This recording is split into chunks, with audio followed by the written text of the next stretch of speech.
Hello everyone. This is just a quick video about something that has come up quite a bit over the years. And a little trick I've been doing for any of my mice that start dying over the last decade or two. Basically, if you're running into a mouse that sometimes double clicks just on one side or a click doesn't get recognized, most likely there's a little bit of buildup between the metal contacts of the button, like the switch itself, under your mouse buttons. Um, as you might imagine, just cleaning off that buildup solves everything. So I have done this in the past on this mouse. It has been probably 5 years or so, so I probably won't remember exactly how it goes apart, but this is a good time to talk about don't do this if you still have warranty. It will void your warranty and only take your stuff apart if the only other option is to throw it out. Alright, first step, taking it apart.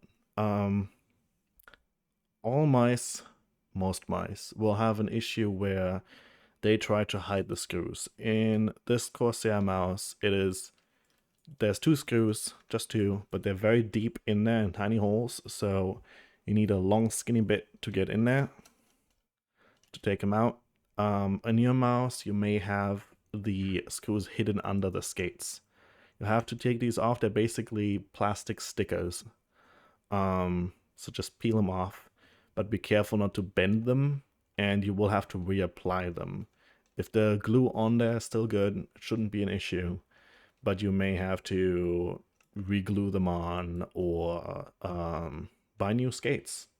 Honestly, if you get ceramic or glass skates on Amazon, just search for your mouse model there. But glass or ceramic skates, they're pretty good.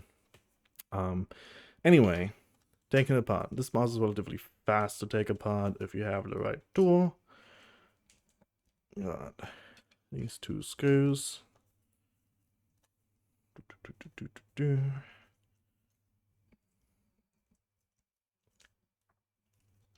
And just clips in the back, and the entire top comes off. Pop. Be careful with ribbon cables. There's teeny tiny cables that attach extra buttons, like the DPI button on top, or extra LEDs for your RGB stuff on top. They can often be disconnected with a small slider on the side. So either you fiddle with the other parts while it's still connected, or you just pop them off, put this part aside, and move on. Similar goes for other connectors on here. There's the connector board on the side, or the side buttons on this mouse in particular. So this basically just unplugs, little white plug, unplugs, sideboard comes out. It's not even attached, it's just pressure fit in there. This other one on this mouse in particular is the power cable or the USB cable on the front. If you have a wireless mouse, you don't have to worry about that.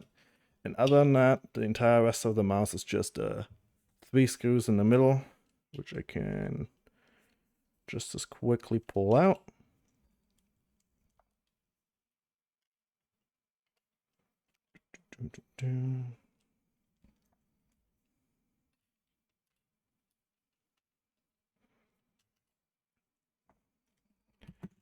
And then we have just the main board of the mouse left. Yeah, it's just clicked in there. There's still the sensor separately in the bottom. It is just connected via pins on the side here, so it just sits on top of a smaller chip in the bottom. So the sensor is still different, but the rest of the mouse is just this board. And on the front of this board, right next to your trusty scroll wheel, which, by the way, in this mouse is only connected on one side, so you can always pull it off and replace it with something else if you want. You've got your left mouse button and your right mouse button. They are these small black boxes, usually say Omron or similar switch company on them, similar to key switches on a keyboard. Anyway, the important part here is be very careful. In the inside of the switch is a small metal layer, and anytime you push down on the switch, it touches another metal layer, just basically shorting out two contacts. So the electricity can go through and your computer knows you're clicking down on the mouse. These contacts are not making good contact anymore if you're on this video. So, you basically have to take the top off. That can be a bit scary because it's very small plastic. So I'd suggest getting a screwdriver with a very thin flat-headed bit, or a guitar pick, or if you're feeling frisky, a knife. And basically get right under any plastic parts that seem like you can pry them open. Basically the top of it is just clipped on, so as long as you can pry it open, should be able to just open them up.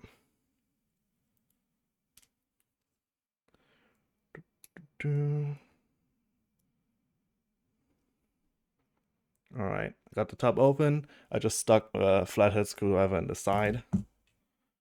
Oh, the little blue button came out, so it's gonna be a slight pain to put back into the little blue button slot at the top when I put it back together, but that's a problem for later me. Anyway, top plastic cap came off.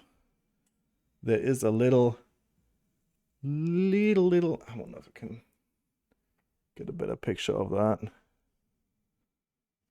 Come on. Come on, autofocus. 1 second. Let's get our working surface here.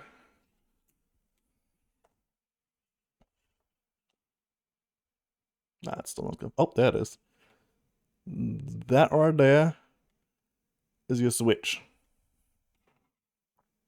There's a couple layers in between. On your own mouse, it might look a little different, but it is extremely small. And if you notice, if you push where that little mouse button, the little, in my case, blue plastic bit was, it connects two layers of metal. You may have to pull out the layer of metal. In my case, it's really hard to see on camera. In my case, it's just a little hooked in. Pull it out. Come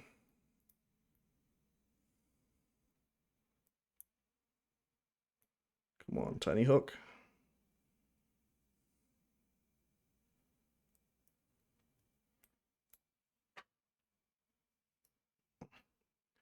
And then it looks like literally like if a mouse had like a soda can, a little top of that, it looks like that. Basically, you want to sand that off on the side where it connects with the other side of the switch, because this whole point is where it makes connection. That's basically it. Basically search for the metal parts inside of your switch. They all look slightly different depending on which brand you have. And once you can get that sanded off, you might not even have to take off the part if you just get a little bit of sanding paper in between, just scrape it. Then put it all back together, which probably will take 4 times as long as taking it apart, because you have got all the little parts back together. And then you're done. And they should be fixed. I have done this 5, 6 times now. Corsair mice seem to do that, like seem to need this after a year or two if you're in a moister climate. Just oxidation on the metal. If you have a mouse with optic switches, you do not run into this because it checks for the light level as you're pushing out a button. So if you have a mouse with optic switches, there's no point in doing this because there's no metal inside.